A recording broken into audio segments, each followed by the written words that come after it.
কোনো সিদ্ধান্ত। সজীব ওয়াজেদ জয়ের কাছে তথ্য আছে আওয়ামী লীগ আবারও ক্ষমতায় আসবে।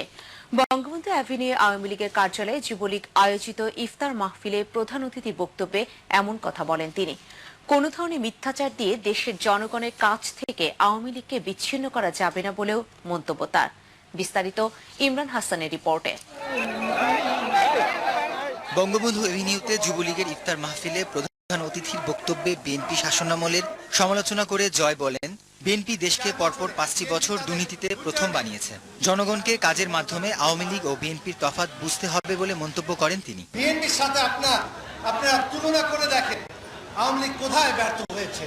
বিএনপির সাথে তুলনা করলে কোনো ক্ষেত্র নাই যেখানে আওয়ামী লীগ যে পরিমাণ সফলতা দেখিয়েছে 4 বছরে, বিএনপি তাদের 2 টার্মে এতটুকু সফলতা করতে পারে না। আমার কাছে তথ্য আছে, আমার কাছে সংখ্যা আছে। আওয়ামী লীগ ফেরত ক্ষমতায় আসবে। এ সময় হাওয়া ভবনকে দুর্নীতির আখড়া উল্লেখ করে জয় বলেন, বিএনপি ক্ষমতায় আসা মানেই দুর্নীতি লুটপাট কায়েম হওয়া। বিএনপি যদি ক্ষমতায় আসে আমরা ফিরে যাব সেই কালো দিনে। আর বিদ্যুৎ থাকবে না, সন্ত্রাস ফেরত আসবে, দুর্নীতি ফেরত আসবে, হাওয়া ভবন ফেরত আসবে। বাংলার মানুষ কি তার জন্য ভোট দেবে? আমার বিশ্বাস বাংলার মানুষ সেই কালো দিনের জন্য কোনোদিন ভোট দেবে না।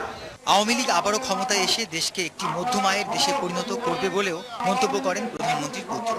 বাংলাদেশ আওয়ামী লীগ যদি ক্ষমতায় থাকে আগামী 10 বছরে বাংলাদেশ মধ্য ইনকাম দেশ হয়ে প্রতিষ্ঠিত হবে। ইমরান হাসান, একুশে টেলিভিশন, ঢাকা।